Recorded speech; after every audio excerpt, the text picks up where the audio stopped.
Good morning, my people, and welcome once again to Koikimedia Live. As we continue with our awareness, I hope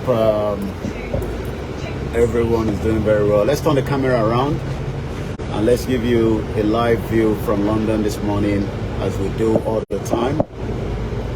Moki Bubuale and Konsipe, good morning and welcome to the 13th day of transmission from London. This is what London looks like. The weather is very beautiful, it's bright, very, very sunny. We are now in what we call the summertime, baby, where everywhere is bright and we enjoy it as much as we can until we go back to the other weather, which is called the winter time. But for now, my name is Movement Koikimedia, a YòRÀBÁ nation activist, a journalist, campaigner for the right to the YòRÀBÁ people to self-determination under the leadership of Prof AdeBanji Akintoye, the leader of the YòRÀBÁ self-determination group under Ilana Omo-Oòduà, and likewise under the YSDM, known as the YòRÀBÁ self-determination movement. We campaign for our right to self-determination that must be respected. It is a non-violent movement that continues to enlighten and educate as many indigenous Yoruba people, while the British government decided to join us together in 1914 for the purpose of the British selfishness. And this is why we are campaigning, just like the Scottish people are campaigning for their right to self-determination. Good morning once again and welcome to the live transmission. And let's enjoy the view again this morning. As I always say, Koikimedia brings the world closer to our doorstep. Good morning once again and welcome. So, the British citizens are enjoying their right to freedom to self-determination, while the British continue to want to keep Nigeria together. The British government and the British Empire created what is known as Nigeria today for their own selfish gain and economic reason. And that is why there's so many foreigners that are living here. I welcome those of you that have joined us live this morning. Don't be deceived. There's nothing called Nigeria. Nigeria is not a country. It was put together by the British Empire after all the slave trade in 1914. And we, the real indigenous people, are now saying we've had enough of the contraction country called Nigeria that was put together by the British Empire. The British citizen cannot be enjoying, while the Yoruba people are told to remain in Nigeria under a fraudulent system that refused to work. Genocide continues to take place in Nigeria while the British government keeps quiet and the United Nations. Prof AdeBanji Akintoye is our leader and the only leader. So you're watching London this morning. That is a job center. You can see right there. That's a job center. That is what is going to happen by the time we have our own independent nation. But for now, we don't have a nation yet. But we are campaigning and praying to Eledumare that very soon the Yoruba people will have their own passport. We will be recognized as Yoruba people as against the contraction known as Nigeria. Nigeria is a fraud that was put together for the selfish gain of the British Empire.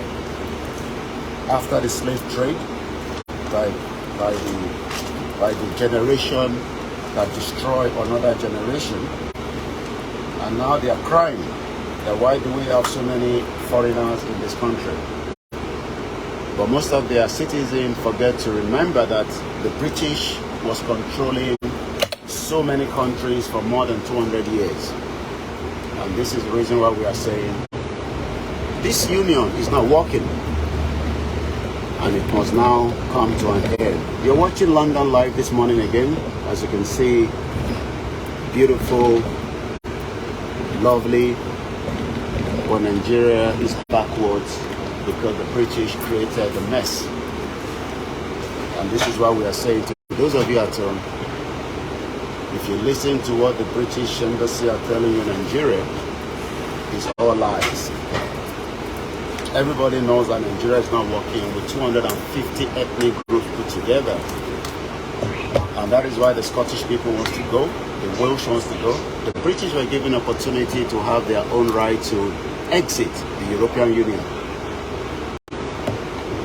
Why is the British encouraging a democracy with 250 ethnic groups? It's never going to work. Koikimedia brings you the information. Professor AdeBanji Akintoye is the leader of the self-determination. And the YSDM is the movement. And again, don't be deceived by all these biased media, BBC, CNN, Al Jazeera. None of them is going to tell you what we are telling you, because they are all puppets that works for the Western agenda. As you can see, so many of you will love this view, but the problem is you will never be given opportunity to get to this country. And why those of us that are here are telling you we want to come back home so that we can have a better life. The better life is in Yoruba land, not in the contraction that the British created for their own selfish gain. Moki Bogwala and Konsi Tiwa, as I take you around again this morning, like we do. Thank you, driver. We move as we say. So, Moki Bogwala and Konsi don't let anybody tell you Nigeria is going to work. Nigeria is a crime scene created by the British government. The British Empire destroyed Nigeria, and that's why we are going to live with them, whether they like it or not. Mokila and Konsi, Tiwa, Shalafia Motu Baila Roy. Yoruba nation is not going back. Surely we want to you look at one lost survive. Be what Bajaka lost survive. I might be not me by because I have, as you always say, I have multiple cameras. So Mama saw for me quickly the camera machine move. So when I'm on the move, you manage whatever you can see and however the camera move as well. So many people have making their way to work. Nigeria, a fraudulent country. It's only Nigeria near Malamagola POS. ATM it's all about the fraud. ATM, all the local government in Yoruba land. POS. A graduate that should be inside the bank, wash your bank. Oh, ni lati ba manager sun, oh, ni lati ba director sun, kó tó ṣiṣẹ́ ní bank. Irú structure tó yẹ kó wà ní gbogbo àdúgbò kan lélẹ̀. Àwa ní kẹ́ lọ máa gbowó lórí POS, bomb bastard.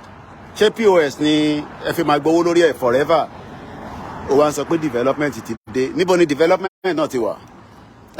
Kò lè sí development. Why are you being told lies? Lies every day. They are telling you lies. Knowing fully well, you are meant to have a bank, okay? Then bank ibá ti ṣí láàárọ̀, wá lọ ṣe transaction, wá send owó, ìwọ tó fẹ́ ṣe business, wá send owó lọ síbẹ̀. But unfortunately, all this doesn't happen because they're telling you lies. Irọ́ ti pọ̀ jù. Irọ́. Nigeria, the fraudulent country. They're telling you lies. Let me see. So from irọ́ ti pọ̀ jù. They keep telling you lies. Ìwọ tó yẹ kó jí láàárọ̀, tó yẹ kó lọ sí bank, kó lọ ṣiṣẹ́. Bó jẹ́ cleaner nìyẹn nínú bank, bó jẹ́ banker nìyẹn, irọ́ ti pọ̀ jù. Gbogbo ẹni tẹ́ ń ṣiṣẹ́ nínú bank, you're all fooling yourself. Wọ́n ti bà banking sector jẹ́. Emefiele olórí burúkú bomb bastard. Emefiele. The fraudulent bastard. Our family are all abroad. Emefiele family are all abroad. Continue to live in denial. We are telling you that Nigeria is not working. Ìwọ ló máa sọ fún mi pé Nigeria máa ṣiṣẹ́. Ibo ló fẹ́ gbà ṣiṣẹ́. Nigeria is never going to work. Lórí ìka driver, wọ́n náwó sí kò dúró. Some of them are just wicked. Bomb bastard. Wo mọ́tò yìí, go fine. Jaguar.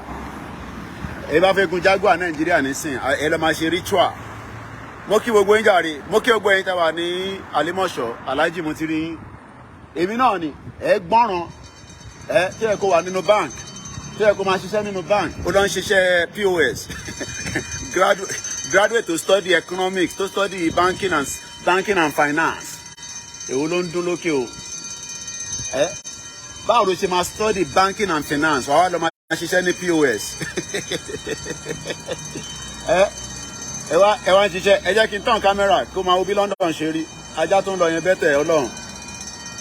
Ìwọ náà máa wo bí London ṣe rí. London la wà àfi lọ́ra. A jẹ́ kí ọkọ̀ máa fúlù yín pé Nàìjíríà máa ṣiṣẹ́.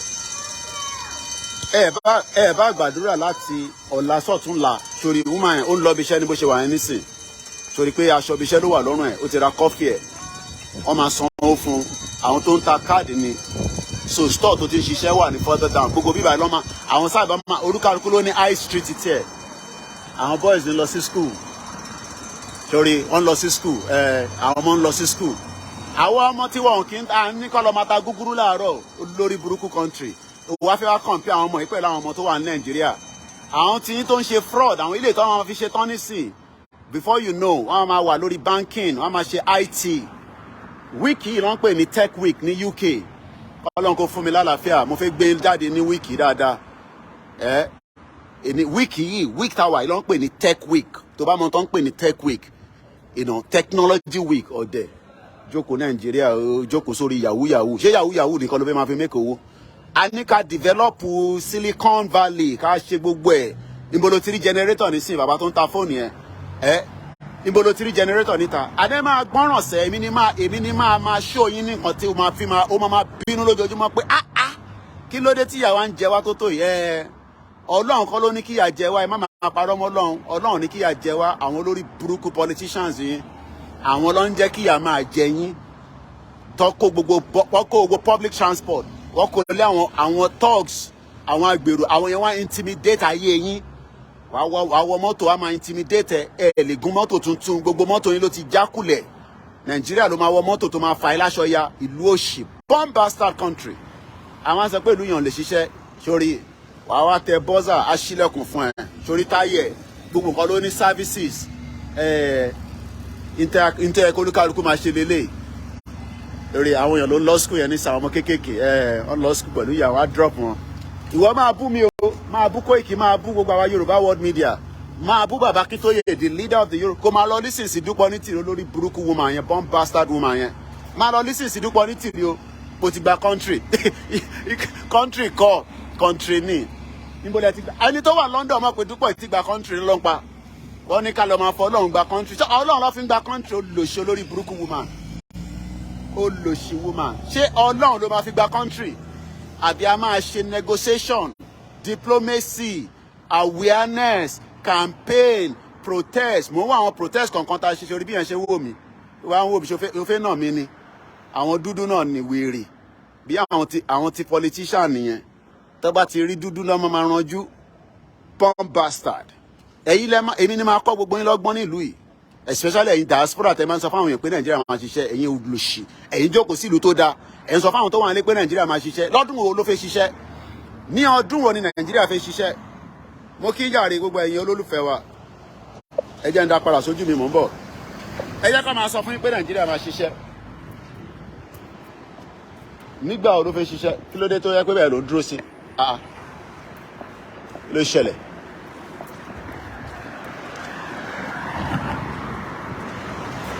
Ní bus stop pẹ̀lú. Lẹ́yìn tó dúró síbẹ̀. Is that not the bus stop there? 307. You don't know, but that's the bus stop there. But you're stopping here. This is 317. Oh, 317. Okay, all right. Sorry. Yeah, I thought it's 307. Sorry. Sorry, ìyẹn ló ṣe máa láti farabalẹ̀. Ẹni tó bá mọ̀nà ló máa tẹ̀lé tó mọ̀nà. Torí kó sọ fún mi lórí pé màá tẹ àkọ́kọ́ ti gbóhùn síra wa máa realize that 307 ó yàtọ̀ sí 317. Sorry pé nọ́mbà ìfẹ́ dọ́gba olórí ìntí dúpẹ́ fi ń parọ́ fún yín nìyẹn o. Ó náà ti gba lẹ́tà lọ́dọ̀ United Nations. Ó lò ṣe lórí burúkú. United Nations kọ́ United Nations ni. Sorry pé mò ń bi rẹ́ máa pé kí ló dé tí kò dúró sí. Because ó ti mọ ibi tóun máa dúró sí. Èmi lèmi ṣe mistake. Sorry pé mo dey apologize lẹ́sẹ̀kẹsẹ̀. Kàkà kí dúpẹ́ wá jáde kó sọ pé irọ́ lòun pa olórí burúkú lò ṣí ẹ̀. Ó ń sọ fún yín pé òun ti gba country. Ó lò ṣí kò fẹ́ jẹ́ kí bàbá Akintoye gbé wa débi tá à ń lọ ó lò ṣí. Ó ń convince gbogbo yín. Ẹ máa gbọ́ràn sáwọn àwọn tọ́jọ́ wà ní London àti America tó ń sọ fún yín pé Nàìjíríà máa ṣiṣẹ́. Ó ṣiṣẹ́ tì. Nàìjíríà ò lè fẹ́ ṣiṣẹ́. Nàìjíríà tó ti kú pátápátá. Nàìjíríà tó ti kú pátápátá. Ó ti kú ó ti wà oxygen tán fún Nàìjíríà gan ó ti expire. Oxygen tán fún Nàìjíríà gan ó ti ṣe kíni ó ti expire. Ẹ má bínú. There's a lot of movement kò sí nǹkan tá a máa ṣe sí ẹ máa manage bẹ́ẹ̀ ni mo sínú ilé. Oxygen tán fún Nàìjíríà ó ti expire. Ẹni kẹ́ lọ máa gbọ́ lórí POS nígbà tí kẹ́ máa gbọ́ lórí machine lórí proper ATM ó mọye èèyàn tó máa ṣiṣẹ́ nínú àwọn báǹkì báyìí but irọ́ ti pọ̀ jù ó ti fi bàtì Nigeria is dead. Ẹ lọ gbọ́n tí bọ̀bọ̀ senator kan sọ lánàá ní ìyẹn tẹ̀tú ó níyàwó òun tó ń jẹ́ court of appeal judge mo mà rírú ẹ̀rí láyé mi o a máa ti wọ one chance nílùú yẹn ó ní ìyàwó òun máa ń ṣe favour fóun ẹ lọ wo fídíò yẹn lórí social media ẹ lọ wo fídíò yẹn. Ó níyàwó òun máa ń ṣe favour fóun unbelievable tó bá wọnú bus wà touch lórí thank you driver àwa lọ sókè wà lọ jókòó ó níyàwó òun ṣe favour fóun ìlú òṣì ìlú tó ti àlákà ní Nàìjíríà ẹ̀yà jókòó dáadáa ká máa bẹ́ tó wà lè ṣòro ó níyàwó òun máa ń ṣe favour fóun. At one chance, Nigeria can never be great. If anybody tells you Nigeria is going to be great, anybody to Nigeria is great, any 419. Anybody tell you Nigeria is going to be great, tell that person with 419. Kilonje great. There's nothing to be great in that messed up country that have damaged the lives of our people. But it damaged the life of you. And then somebody will come and tell you Nigeria will be great again. Hey, how? Lono, níbo ló fi gbà great. And then some people at home are suffering pé you are living below par. And there they get 3 square meal. You cannot eat 3 square meal. You know, continue to let your friends, our friends in to UK, to Canada, outside the country. Let them be deceiving you that Nigeria is going to be great. Just the manager. Show me manager who should do in Nigeria. Everybody run away out of the country. I ran out of the country in 1998 because there was no hope for me. You know, Benny, Yami Kike, nothing like great again in Nigeria. It was great in 1960. Ayore Moki, Sonke Moki, Imole Yoruba, Aburo Midada, Shori Imole. Sori títì ó ní àwọn ibì kan tẹ́ pé àwọn tó wà physically challenged kò tẹ́ tó cross wà ti máa rí sign yẹn tó bá ń fi gírin ìnà ọmọ kí mò ń sọ fún ẹ lánàá pé gbà kò mí ìpínyàn bá wà ní physical challenge Nàìjíríà ní kò kọ̀ fún yín ní support nínú rí mo kí yín mò ń farabalẹ̀ ka àwọn comment yín díẹ̀ mo kí Mr. Raji Balogun mo kí bàbá mi dáadáa Bambo òkè owó mo fi tọ̀wọ̀tọ̀wọ̀ kí sister mi Níkẹ́ mo kí ìyá wa Janet Fashakin mo kí gbogbo àwọn Yorùbá World Media mo kí grandma Adebanji Akintoye tí mo fi tọ̀wọ̀tọ̀wọ̀ dárúkọ mọ́ mi mo kí grandma Grace Senior Junior JP rather mo dẹ̀ kí GR1 mo kí Alhaji Alabi mo kí Ìjáyà ẹni tá bá dárúkọ mo máa ń sọ pé ẹ má fi ṣèbínú kò ń ṣe bí pé a fojú pa yín rẹ́ mo tó bẹ́ẹ̀ èmi àbúrò yín náà ni èmi náà ń pè ní Koikimedia jagunjagun media Bishop Adesina tó bá sọ pé Nàìjíríà máa great ìrọlọ́pàá kò sí nǹkan kan tó fẹ́ great mọ́ nípa Nàìjíríà ẹja fi Nàìjíríà sílẹ̀ leader kan péré ta ní nínú Yorùbá nation òun ni bàbá Akintoye. Kò mí pa àwọn leaders míì náà ò sí lábẹ́ wọn, àwọn leaders pọ̀. So ẹ jẹ́ kí n máa monitor àwọn comment bó ṣe ń bọ̀. Ìmọ́lẹ̀ Yorùbá tó bá wo ẹ̀gbẹ́ tó wo sí, àwọn dot kankan wà nílẹ̀ ẹ̀lẹ́. Ṣọ́ra àwọn dot yẹn, ẹni tó bá ní physical challenge tó fi cross, tó bá ti débẹ̀, tó bá ti figi síbẹ̀, á sọ fún ẹ pé farabalẹ̀, kò jẹ́ kí títì kò tó dípò cross.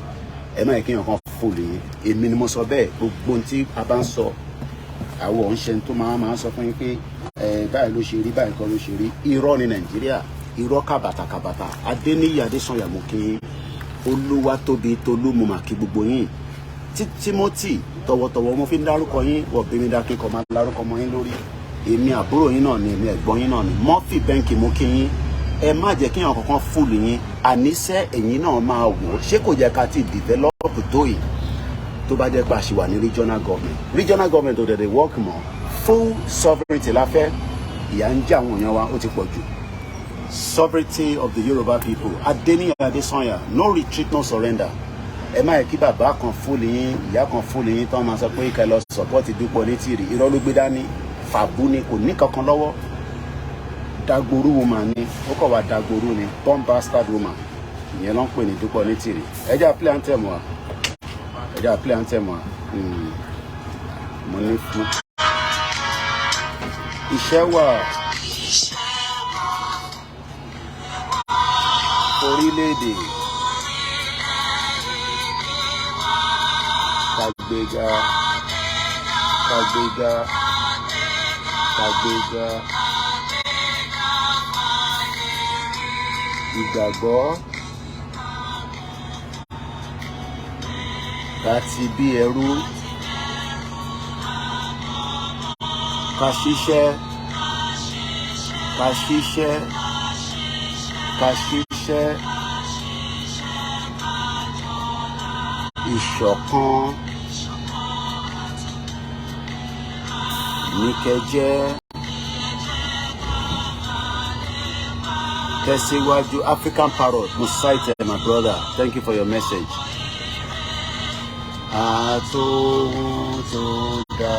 Ẹ̀yin ọmọ Odùduwà, ẹ jẹ́ á dìde. Ẹ jẹ́ á support bàbá Akintoye ká jẹ́ kéèyàn dé kó tètè yá. Ẹ jẹ́ á support Chief Banji Ayilóge. Ẹ máa jẹ́ ká support YSDF. Ẹ support Yorùbá World Media. Ẹ support àwọn tó jẹ́ kéèyàn àjò tó lọ. Sórí tá bá dá dúró tán, ṣẹ́rí building tó wà ní ẹ̀gbẹ́ mi ní to your right tó kọ Premier Work Support. Gbogbo àwọn tó bá fẹ́ ṣiṣẹ́ wà lọ síbẹ̀, wà lọ register. Bí agency ni wọ́n, òun ló wà lábẹ́ ilé yẹn. Premier Work Support. Kò ń ṣe Dagboru àti Ìjìnlẹ̀ àti gbogbo tó ń parọ́ tán ní kẹlẹ́ máa register rẹ̀ tí ọ̀dọ́ òṣì kan. Building yẹn ló wà ní to my left, sorry, yeah, to my right, òun nìyẹn. Òun lẹ̀ ń wò yẹn. Òun nìyẹn. Ẹ jẹ́ n súnmọ́ bẹ̀ dáadáa kẹ́lẹ́ sáré rí. So normally tó bá yẹ pé àwọn èèyàn wáṣẹ́, ẹ̀rí building yẹn nìyẹn. Wà lọ síbẹ̀, wà lọ register. Kò ń ṣe irọ́ òṣì tí wọ́n ń pa fún yín. Irọ́ kàbìtì ẹ má bínú. There's a lot of movement. Ọwọ́ mi ṣẹ́rí. Building yẹn nìyẹn níbẹ̀ yẹn ṣẹ́rí. Òun nìyẹn. Wà lọ síbẹ̀, wà lọ register fún iṣẹ́. Kò ń ṣe irọ́ òṣì tí Dúpẹ́ àtàwọn olórí burúkú media tó ń parọ́ fún yín. Ṣé Wálé Àlè tó wà London, ṣé bóun ṣe ríṣẹ́ nìyẹn? Sórí website tí kò síṣẹ́ ló lọ. Parọ́ fún yín pé kẹlẹ́ má bínú pé too much movement. Sórí tí mo fi fún wọn yín ni. Tó sọ fún yín pé tí Wálé Àlè má bínú tó ní kẹlọ register ti Ìjìnlẹ̀. Ṣé bí Ìjìnlẹ̀ ṣe ríṣẹ́ ní Turkey nìyẹn? Ṣé bí Ìjìnlẹ̀ ṣe ríṣẹ́ nìyẹn? Tó ń parọ́ fún gbogbo ọmọ Yorùbá pé àwọn ti gba country wo ló gbà? A níwọ̀n ti gba country, ẹ̀kọ́ disturb brain yìí. A ṣe ń ṣe process là ń ṣe lọ́wọ́lọ́wọ́. And kò dẹ̀ sí pé gbà kan ní process, country la fi gbà. Ìjọkíjọ́ tó bá ti bọ́ sí ibi, ojú kankan lè kán wa. Máa kọ́kọ́ ṣẹ̀kẹ̀ṣẹ̀kẹ̀. Ṣòrí àwọn ọmọ òyìnbó, ṣòrí wọn bọ́ṣọ ń jayé wọn, ṣòrí wọn ní bọ́ṣọ lọ́wọ́ àwọn. Ṣẹ̀rí postman tó ń lọ. Ìwọ náà ṣáà rí postman yẹn, bàbá yẹn. Iṣẹ́ tó yẹ kí wọ́n máa ṣe nìyẹn. Kí wọ́n náà máa rí owó. kò ń ṣe ètò máa jókòó tó máa ní ọ̀nà kan kinní kan bíyàn bá kírun tán èèyàn wá jáde wà lọ ṣiṣẹ́ wà wá truck oríṣiríṣi iṣẹ́ ló wà. Mo kí ẹ Charles, mo kí gbogbo ilé nǹkan sí. Sonkin ni they claim they collected the country. Ijile was celebrating Nigerian June 12. No be juju be that. Mo kí Baba AdeBanji, ẹ̀yin tẹ́ wà lórí YouTube, mo kí Plan B, ẹ ṣé gan ni. Àsínilé la ṣe tán make seller, so ẹ má bínú. Mo kí ẹ̀yin olólùfẹ́ wa. Ẹ máa fi comment yín sí African Parrot kú iṣẹ́ jàre. Ẹ má ẹ call disturb brain ni, especially àwọn tó ń sọ pé àwọn ti gba síbi kankan tó náà ti gba country. Ẹ jẹ́ n ka paper tèmi, kò sẹ́ni tó wáyé tó ní lọ. Ta ló rántí Silvio Berlusconi wọ́n bí ní 1936 ó ti kú lánàá nísìn. The life of corruption, cases, politics, sex, fuel, bongi party. Òun ni former prime minister Italian àbí Italy. So headline ti paper UK ni mò ń kà fún yín báyìí. Rishi and Boris trade vicious blow, all out war. Ẹ rántí pé Boris Johnson ti step down, so by-election máa ṣẹlẹ̀ ní Oxbridge níbi tí Boris Johnson wà. Rishi Sunak has angrily denied nubbling Boris Johnson resignation honor list, saying he refused to change the rules for the Prime Minister as the fallout turned to civil war. Power bá ti kúrò níjọ́ kan, kò sẹ́ni tó wáyé tó ní lọ. Berlusconi ó ti kú at 86. Oríṣiríṣi ló wà lọ́rùn ẹ̀. Oríṣiríṣi ni ẹ̀yin tẹ́ bá rántí Berlusconi ó ti kú nísìn. So ìwọ máa sọ pé èèyàn kan wáyé tó ní lọ́rọ̀ ló pa, gbogbo ala máa lọ níjọ́ kan, kọ́lọ́n kó fún wa lẹ́mìí gbogbo ni. Paper UK ni mom jail for using abortion pill to end pregnancy after legal limits. The king visit flying Scotland to mark 100th anniversary to steam locomotive. Àwa gan tẹ̀ ní tán pè ní locomotive, gbogbo train òṣìtọ́ fún yín. 15,000 people stranded by the storm near Gatwick. Heathrow strike is off. Security staff at Heathrow have postponed the first 2 days of summer strike to vote on improved pay deal. Gbogbo yẹn náà ló wá pay deal. London lówó yìí ó máa kí wọn kan fúnlẹ̀ bí London ṣe rí lélẹ̀. Mo sọ fún yín pé àwọn èèyàn náà máa ń kú ní bíbá ìkọlọ má jẹ́ ká kú. Girl ọmọ 11 years old was playing on a swing when they shot dead over neighbor dispute. A British girl aged 11 was shot dead as she played on a swing in northern France by an elderly neighbor on drugs who wounded her parents.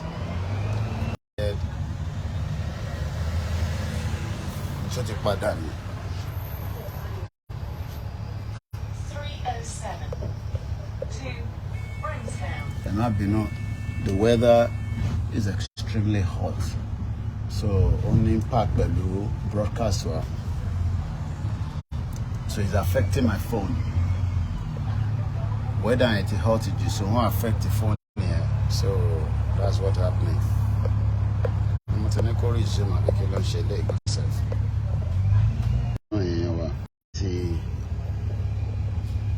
Weather is hot, so it won't affect the phone.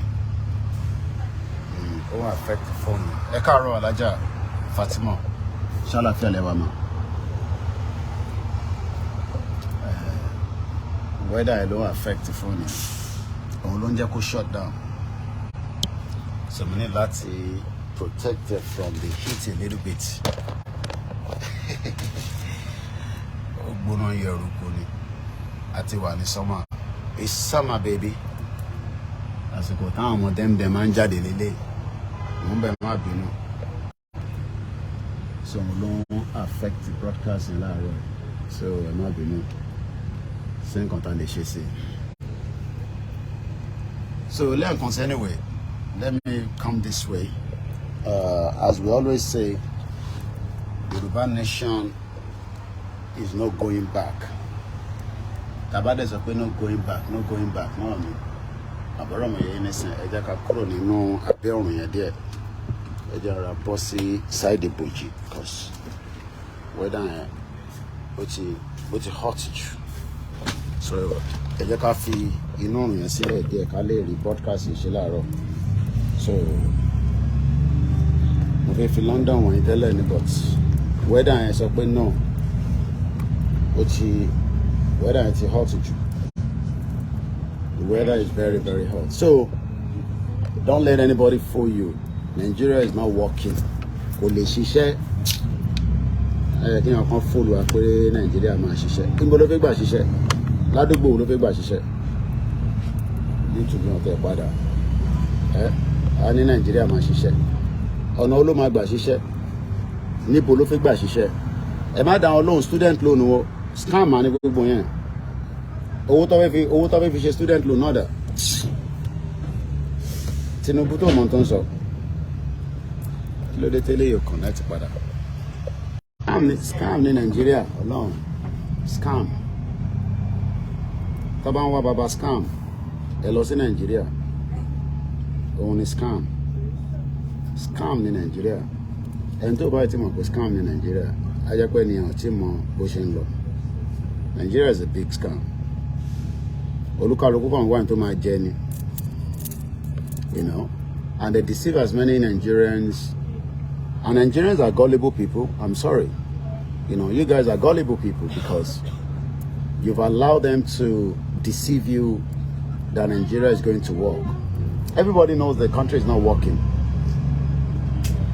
Kò sí ìfẹ́, kò sí unity. So why are we all telling lies and pretending as if we can, you know, we can work together? We can't work together. Everybody knows that. So everybody knows that. But irọ́ ti pọ̀ jù. Irọ́ ti pọ̀ jù. Mo ń bọ̀, mo ń try láti ilé ò ti connect. Forward. Nigeria cannot move forward. Kò lè move forward. Ó ti late, you know. Anybody to my expect pé Nigeria ma move forward. Ó ti late. Time yẹn ti lọ. They lost it, you know, after the 1999 cut in fixing Nigeria there, but they're not interested to fix Nigeria. Nobody wants to fix Nigeria. You know, Kaluku fi wa jẹ tiẹ̀ kó dẹ̀ lọ. Others deceive àwọn èèyàn pé Nigeria máa ṣiṣẹ́. Níbo ló fi gbà ṣiṣẹ́? Fraud tó dẹ̀ wà ní country yẹn kò ń ṣe kékeré. Fraud tó wà ní Nigeria kò ń ṣe kékeré rárá. So ẹ máa jẹ́ àwọn fóònù yìí pé Nàìjíríà máa ṣiṣẹ́. Gbogbo fóònù yẹn ló ń gbóná yẹrùkọ ni. You know, so it can never work. There is no hope. The hope is gone. Hope yẹn ti lọ pátápátá. Ẹ jẹ́ recommend bíbá fún Dúpọ̀ Onítìrì. Anybody tó bá ní mental problem. Consider pé Dúpọ̀ Onítìrì ní mental problem. Any of your friends can experience a mental health problem. I recommend you by fún Dúpọ̀ Onítìrì because ó ti ní mental health problem. So ẹ bá wa recommend ẹ fún Dúpọ̀ Onítìrì. Mo mọ̀ bí ó lè di lò ní London. Lórí burúkú somebody. Tó ń sọ fún yín pé òun ti gba country. Bí inú abúlé ẹ̀ ló gba country yẹn sí. Dúpọ̀ Discamanja. Anybody ever recommend it for Dúpọ̀? Any of your friends can experience a mental health problem. Kò ń ṣe big deal. I can recommend it. Ẹni kò lọ sọ́dọ̀ timetochange.org. Tó náà ti gba country fún yín. Àmọ́ ibi tó gbà sí. Ibo ló gba country náà sí. Yeah, she's definitely mentally ill. Ó feel power kan wà gullible. We gotta buy into that nonsense. So they're really trait lawa ni, àbí stupid lawa. I can't accept to go to back country. Ládùúgbò ló gbà sí. Crazy woman. She's a crazy woman. Woman tó ń pè ní Dúpọ̀ Onítìrì yẹn. Mo ti rí mọ́mì wa Grace Senior. Mo ti rí pé wà lórí program pẹ̀lú mi ṣe gan ni. Ọlọ́run bá wà pẹ̀lú yín. Ṣé mi ni wọ́n ń pè ní this boy has started again? Kò ní da fún bàbá tó bí ẹ. Ṣé mi ló ń pè ní pé this boy has started again? Àbí ta ló ń bá wí? Born bastard. Mo bẹ́tà ju bàbá ẹ lọ. Bàbá ẹ tó wà Nàìjíríà tí yà ń jẹ olóṣì. Ṣé mi ló ń sọ pé this boy has started again? Ẹ̀yin ọmọ àlè, ẹ̀yin ọmọ játijàti. Tẹ́ ẹ kò lọ tọ́jú parent ẹ̀. Tẹ́ ẹ kò lọ tọ́jú parent ẹ̀. Only this boy start. Tell me don't put it. This boy started again. Show me pay me better to parent in Nigeria. Parent tó lè ní access medical. Bí daddy ẹ bá sick ni mo ti rí nísìn grandma. Ó ti jẹ́ kẹ́ comment padà. Onírànù ní Facebook, ẹ má dá Facebook lóhùn. Ṣé mi ló ń sọ pé this boy has started again. One bastard. Ẹ̀yin ọmọ kéékèèké tẹ́ wá sórí social media pẹ̀lú tẹ́tẹ́ kọ́bọ̀ MTN tẹ́ máa ń lò. Àwọn tẹ́tẹ́ kọ́bọ̀ MTN tẹ́ ń rà. Ti Facebook. Ó yẹ kí Facebook máa screen gbogbo yín kó tó fún yín access gan. Ẹ̀yin ọmọ tẹ́ mọ̀ tán pè ní freedom. Dẹ̀ lè gbádùn freedom. Wàá ṣeré jàre Olúníyì. Ó mọ̀ pé 25 years mo ti kúrò Nàìjíríà. Life mi better tí ìwọ tó bá ń sọ̀rọ̀ sí wa. Bí mo bá ṣe tí mò ń ṣe yìí, màá ṣe máa rí nǹkan kan tí màá ṣe ní London. Mo kí ẹ jàre Ibrahim Shitu. Ẹ̀yin ọmọ kéékèèké. Tẹ́ ẹ máa wá sórí social media, tẹ́ ẹ máa kọ̀ sọ̀rọ̀ ẹni àwọ̀. Gbàtẹ́ pò lè ní púpọ̀ nù yín tẹ́lẹ̀ anyway. Fraud lẹ fẹ́ máa ṣe. Gbogbo yín la máa fi sínú prison, la máa lọ reform brain. A máa reformat brain yín, a máa reformat ẹ̀. Ẹ̀yin ọmọ àkẹ́. Ẹ̀yin ọmọ tẹ́ ẹ mọ̀ tá à ń torí ẹja. Sister mi tẹ́mi mo ti rí logo yín jàre. Ìwà pẹ̀lú ẹ̀wà ti Yèyóge Prince Adékúnlé. Èmi ni kẹ́ máa bú. When this boy has started, ṣé mi ni boy? Èmi bàbá 40 years old ni boy, ó lòṣì. Ìwọ tó ń bá obìnrin sùn tó mọ bí obìnrin tó máa ṣe bẹ́ẹ̀ tọ́jú ẹ̀ ní hospital. Tó bá fúnyàn lóyún nísìn ní Nàìjíríà, ká ló máa bẹ́ẹ̀ tọ́jú ẹ̀? Ìlú òṣì. Ní tèmi torí ẹ̀jà nìyẹn. Come bastard. Ẹ̀yin ọmọ kéékèèké yẹn. Ṣé o fi pé ìyà ń jẹ mí ní UK tí mo wà? Ìyà ó máa jẹ mí. Wàláì. Kí n wà ní bíbá for another 40 years. Tí n bá ti kọjá ìyára mi. Tí mo dẹ̀ rófin. Kò bá ti rófin. Mo ti rí kọ́mẹ́ǹtì yín nísìn. Ọlọ́run bá wà pẹ̀lú oúnjẹ rẹ̀ girama. Ẹ ṣe gan ni. Ẹ̀yin ọmọ kéékèèké tẹ́ máa ń wá sórí social media.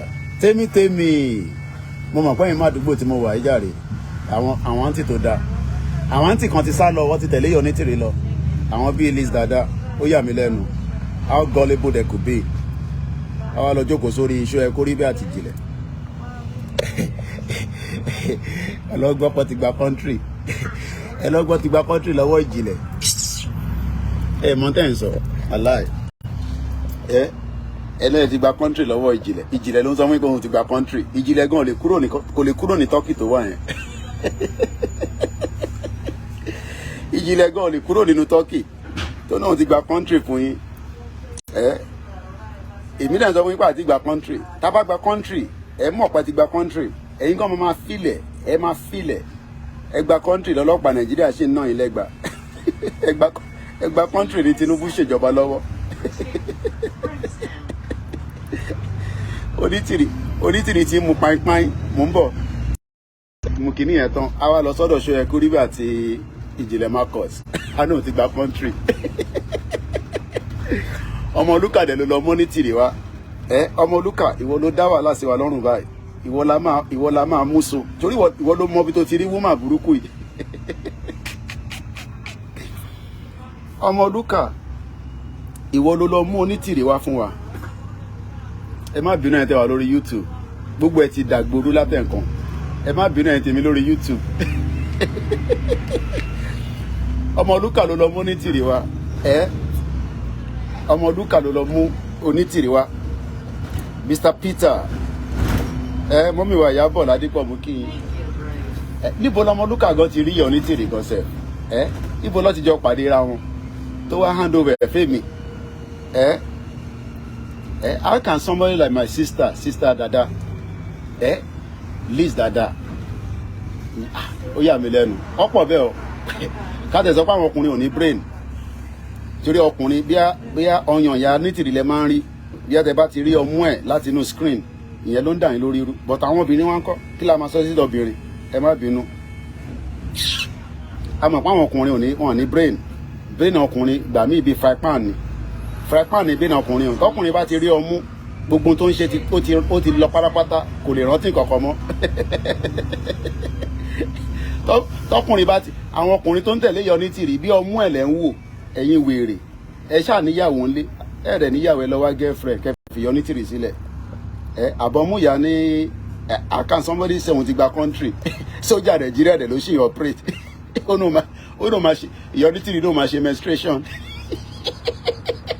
ìyàwó èrè ó ló máa ṣe menstruation ó ti ṣe reclamation ó ti ṣe occupation menstruation nìkan ló kù tó fẹ́ ṣe nísìn bomb bastard woman bí ó rò pé náà gàmú lérò àwa báyìí tèmi wà lábẹ́ bàbá Akintoye a scholar professor ẹ rò pé easy láti ka ẹ rò pé easy láti gba PhD tí wọ́n bá wọ́n lọ try láti ṣe PhD course kó mọ tó máa contain ẹ̀yin ọkùnrin tẹ̀ ń tẹ̀lé yọ ní tìrì orí yín ti gbálẹ̀ gbogbo yín níyàwó ńlẹ̀ ni tẹ̀ ń tẹ̀lé ya ẹ mọ̀ pé ìyàwó ní tìrì ó ń pákéjì gbogbo ọmú ẹ̀ tó ń gbé síta yẹn ni ó ń pákéjì ẹ̀ ni gbogbo ẹ̀ ti dà wálẹ̀ Abíọ́lá ti lò pa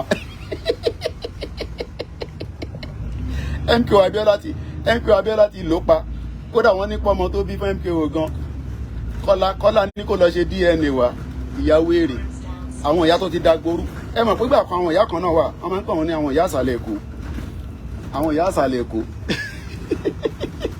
Ọlọ́run kò ṣàánú wa ojú wa ti rí tó nínú movement ìyàwó èrè ẹ jẹ́ kémi bọ́lẹ̀ jàre ẹ̀yin ọkùnrin oní játijàti ẹ̀yin ọkùnrin oní játijàti ẹ bá tẹ̀ máa tẹ̀lé obìnrin irú ìyá onítìní yẹn lẹ máa tẹ̀lé bíyàn tẹ̀ fún powder gan sef inú ẹ̀ dàbí irú táwọn cockroach ń jẹ thank you driver a máa ní thank you ni driver tó wẹ̀ tó lọ wẹ̀ pa bí driver yẹn bá lọ wà yàn pa you're not looking too happy brother what's going on man you don't want to go to work how are you I say you're not looking too smiley at all this morning what's going on. I'm so tired. You're tired just coming back from work.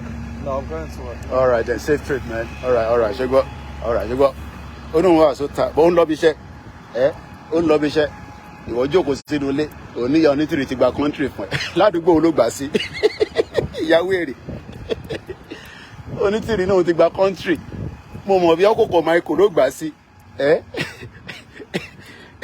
ṣe rò pé àwọn United Nations stupid wọ́n fún dagboru woman ní lẹ́tà tí bàbá Akintoye wà ń bẹ̀ wọ́n ní gbé òótọ́ lé bàbá Akintoye lọ́wọ́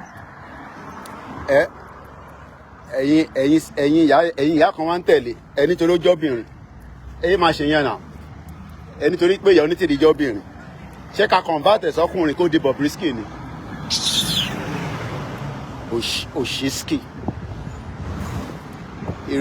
èmi tèmi gbé nílùú ọba ó mọ̀ pé bàbá ló ń pè nílùú ọba lẹ́yìn ibi báyìí ló ṣètò lè máa sọ pé Amẹ́ríkà àbí Canada ìlú ọba tó bá ní ìlú ọba péyàn ń gbé ní ìlú ọba ṣé ẹ rò pé ṣé ẹ kó rí bẹ́ẹ̀ ìlú ọba ló ń gbé ni ṣé ẹ kó rí bẹ́ẹ̀ sì ń gbé bẹ́ẹ̀ ni tó ń gbé ní Òṣòdì àwọn èèyàn ò jáde ẹni tó tẹ̀ wá fún rálì tàbí gbogbo rálì sísítà mi tèmi bí sísítà yẹn ṣe fáìn tó wọ́n jáde wá fún rálì very beautiful sí wọ́n bá mi Koikimedia ní tèmi sísítà yẹn dùn gan àwọn sísítà tó dáa ṣé ẹ kó rí bẹ́ẹ̀ jókòó sínú agbó ẹ mọ̀ pé àwọn ṣé ẹ kó rí bẹ́ẹ̀ ẹ mọ̀ pé inú abúlé ló wà ẹ mọ̀ pé àwọn kan kúrò nínú abúlé wọn ojú kan ló wà beautiful morning jàre ọlámi ẹni kí ṣé ẹ kó rí bẹ́ẹ̀ kó jáde kó máa ṣe gbogbo tèmi ṣe kò lè ṣe ẹni tó wà fún rally orí platform ẹ̀ lọ tó wá declare Yorùbá nation ẹ rí pé orí ẹ̀yin tẹ lọ ń listen sí gbogbo jágbajàgba nonsense orí gbogbo yín ò pé pátápátá tó bá tẹ̀ ń ṣe awareness lọ a máa understand tàbá àtẹ̀wọ̀n pa awareness ló ń ṣe ó wá ń jáde ó ní àwọn ti gbàlú pẹ̀lú àfàjẹ́ lílì tọ́nà wà Italy ò ń ṣe country gbogbo àwọn ìlú burúkú yẹn wọ́n burú bí ṣọ̀pọ̀nà níbẹ̀ racism tó wà ní gbogbo Italy yẹn kò ń ṣe kékeré rárá ìyẹn lẹ́wà lọ́n listen sí àfàjẹ́ lílì kọ́ òfójẹ́ lílì ni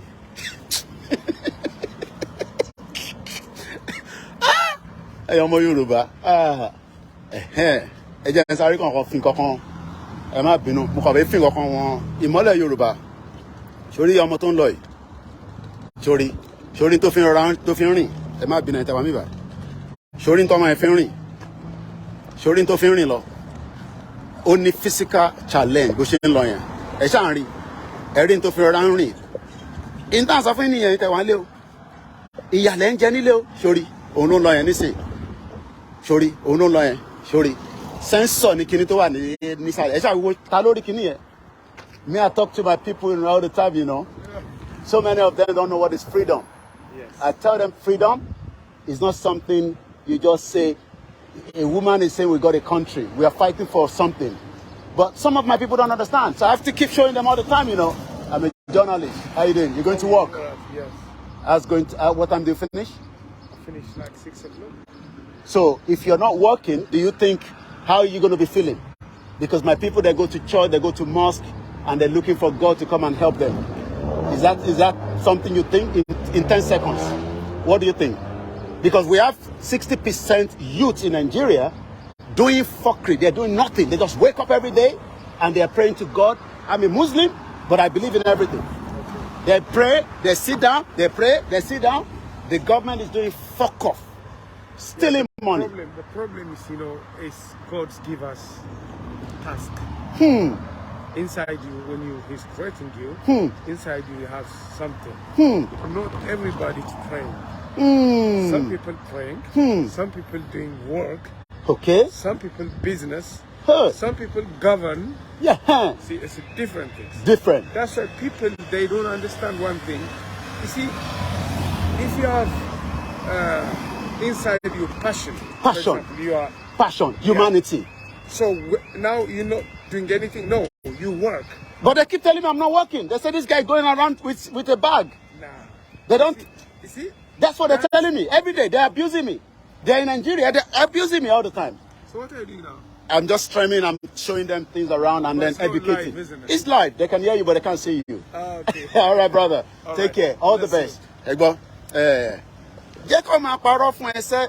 Èmi ni máa sọ. Ibi àlọ́ ti máa rí òótọ́. Ẹ lọ jókòó sọ́dọ̀ ìjìnlẹ̀. Ẹ lọ jókòó sọ́dọ̀ ìjìnlẹ̀. Ìjìnlẹ̀ máa sọ òótọ́ fún ẹ. Ẹ̀yin tèmi.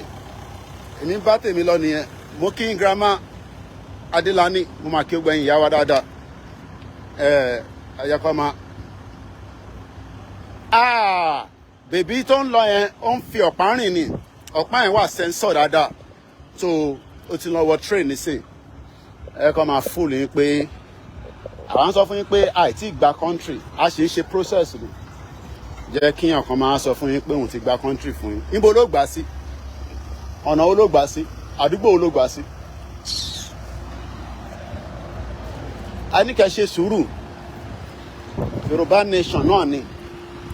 Kò sí nǹkan míì Yorùbá nation òun ni the final solution nothing kò Nàìjíríà ò lè ṣiṣẹ́ kò sẹ́ni tó lè fix Nàìjíríà gbéyàn kan máa fix Nàìjíríà yẹn bá parọ́ ni kò sẹ́ni tó lè fix Nàìjíríà Nigeria is gone dead gone completely Nigeria is gone ó ti lọ pátápátá má jẹ́ kí èèyàn kan máa sọ pé ó máa fix Nàìjíríà níbo ló fẹ́ gbà fix Nàìjíríà. Tinubu gan mọ̀ pé wọn ò lè fix Nàìjíríà wọ́n ń sọ̀rọ̀ student loan àwọn èèyàn ti ń break it down nísìnyí pé owó tó fẹ́ fi ṣe student loan yẹn ń bo ló wà Tinubu ń sọ̀rọ̀ pé òun sign student loan to law àbí to ó sign bill yẹn to law àwọn èèyàn wọ́n ń bèrè pé ń bo ló ti fẹ́ rí owó yẹn pé ń bo ló ti máa rí owó yẹn bó ló ti fẹ́ rí ń bo ló ti fẹ́ rí ó náà sign it to law but níbo ló ti fẹ́ rí owó yẹn. àná lọ gbọ́ APC senator kan ìyàwó ẹ̀ court of appeal judge níyàwó ẹ̀ ó ní ìyàwó máa ń ṣe favour fóun wọ́n gbọ́rùn búrẹ́dì níbí báyìí kò síbi tó bá ti ń ṣe búrẹ́dì wàá máa òórùn búrẹ́dì ó bad gan ń ṣe búrẹ́dì níbí báyìí níbẹ̀ yẹn tẹ́ ẹ kẹ́ máa gbogbo ibi tẹ́ ẹ kí factory wà àti sọ níbi wo jẹ́ kàn fi back view yẹn wọ̀n gbogbo ibi tí ẹ kí factory wà ẹ̀yin ti sọ di sórí gbogbo ibi tí ẹ kí factory wà ẹ ti sọ di mọ́ṣáláṣí ẹ ti sọ di church gbogbo ibi tí ẹ ká kó factory sí sórí gbogbo bẹ̀rẹ̀ nísìn sórí bíbá yẹn nísìn gbogbo ibi tó ń wò yìí factory ni factory tó ti ń ṣe kéèkì ṣe this ṣe that. But ọ̀dọ̀ tiwa àwa ti convert sí church a ti convert sí mọ́ṣáláṣí àwa ní the biggest church the biggest mosque sorry and this is why we are saying that mo kí bàbá mi Dennis Omitegun mo kí gbogbo ẹni ti Germany so ìyẹn làwọn ṣe sọ pé the unity of one Nigeria yẹn I forget it. It's gone.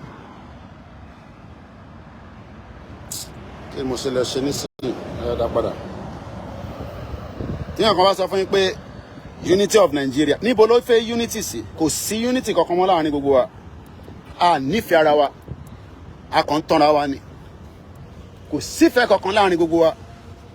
Kò sífẹ̀ẹ́ yọkan. Ìyẹn máa sọ fún yín pé Nàìjíríà ò ṣiṣẹ́. Ìyẹn kan máa sọ fún yín pé Nàìjíríà máa ṣiṣẹ́. Lọ́nà wo ló fẹ́ gbà ṣiṣẹ́? Ìdán. Ẹ lọ gbọ́ bọ̀bọ́ yẹn ẹbí ṣe ń sọ lọ. Ó ń sọ̀rọ̀ lánàá nínú àbíjẹta dẹ̀ ní mo mọ̀ àná ní fídíò yẹn ló surface lórí social media. Ó ti wà káàkiri nísìn ẹ lọ sórí page tiwa náà.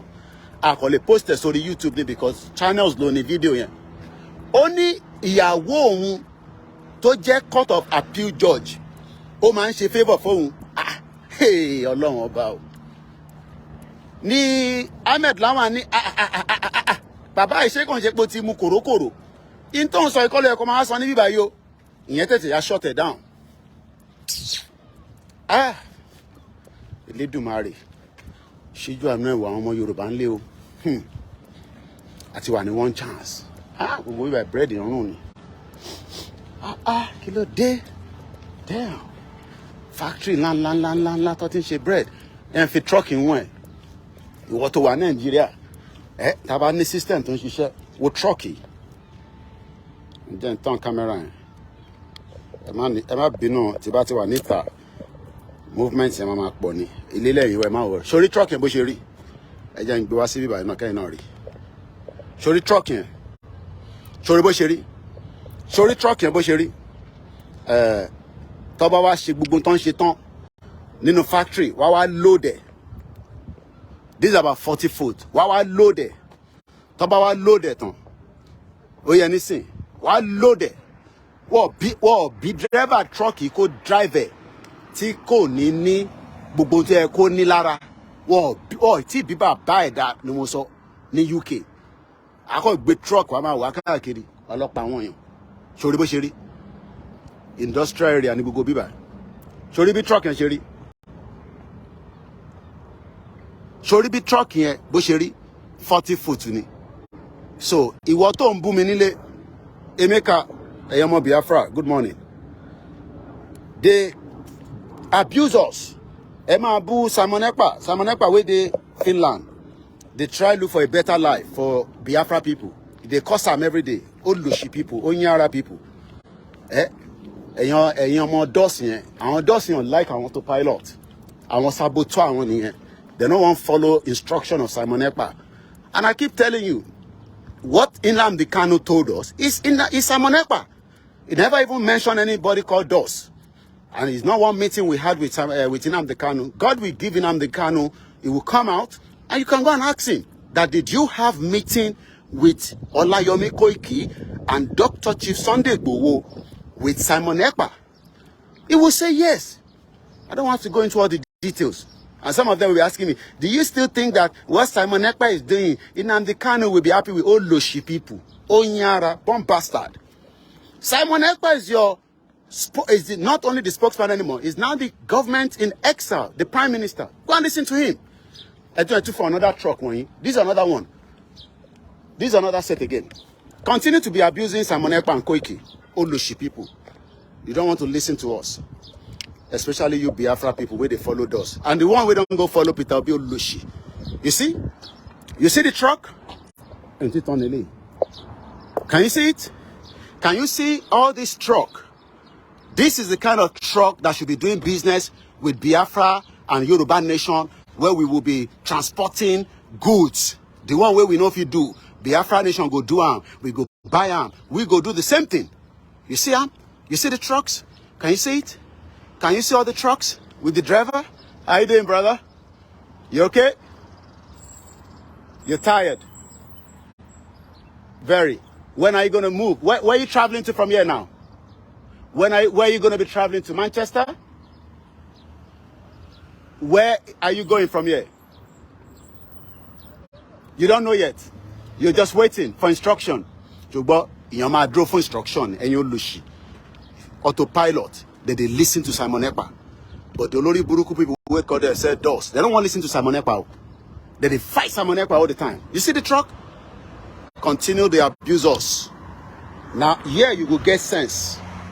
Hey, Koiki, do you think the meeting where you do with Nnamdi Kanu and Simon Ekpa, do you think that meeting is still valid? Oh no shit. Do you know what we discussed in that meeting? So you want me to be telling you what we discussed in that meeting? Is it all the meeting that America does? They'll tell you what they do inside the meeting.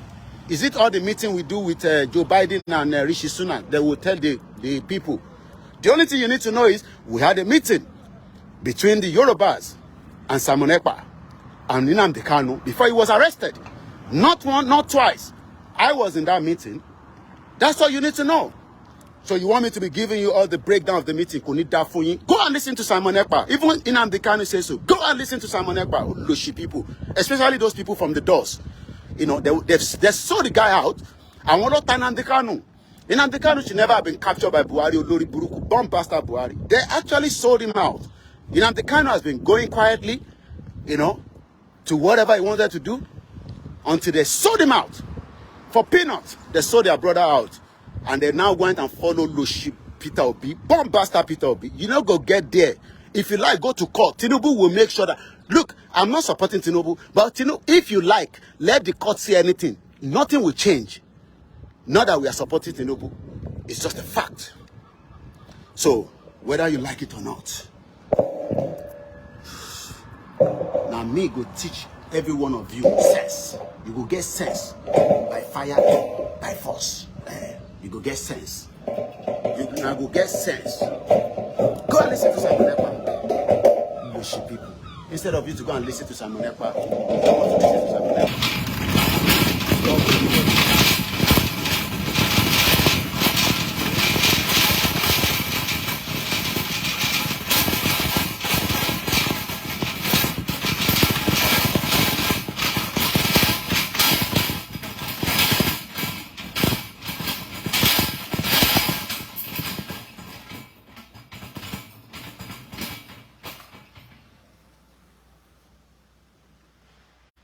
Listen to Simon Ekpa. That's what you need to do. But listen to Simon Ekpa. Stop disturbing Koikimedia. Every time they'll be asking me, do you still think that what you and Nnamdi Kanu discussed with Simon Ekpa is still valid? Why is it not going to be valid? Or any other people? Go and listen to Simon Ekpa. Listen to Simon Ekpa.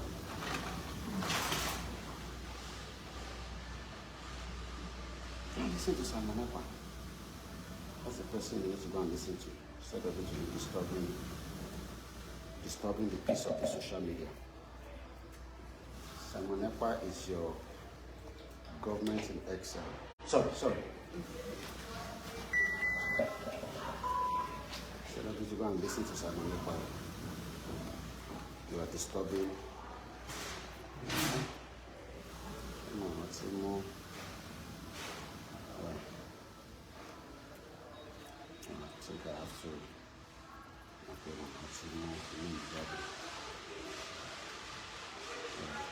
let's get to a temporary class. Okay, we'll go with that concern. I'm not going to care about that nation. No going back. That's what no going back is no going back. All right. I'm going to come up for just 10 seconds and tell Alori program Palumi. Yes, I need to give some information, and this information is not for public consumption. So I'm going to come up just a few seconds, okay?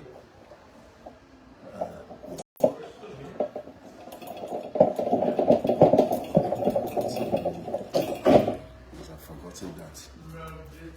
That is Tottenham. This one is Enfield near Brimsdown, near the railway station, and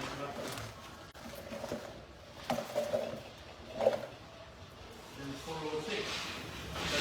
That's Tottenham branch. That's Booker. Yes.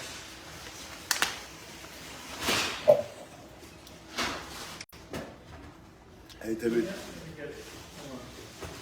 I'm out of life, so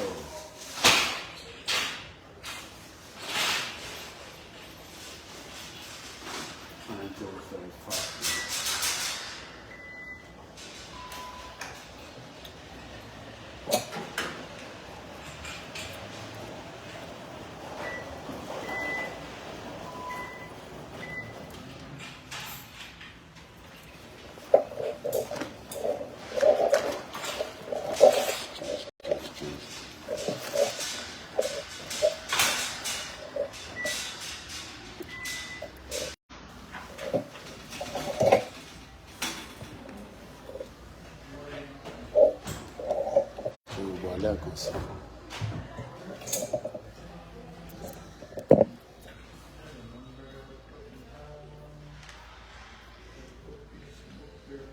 All right, Italy.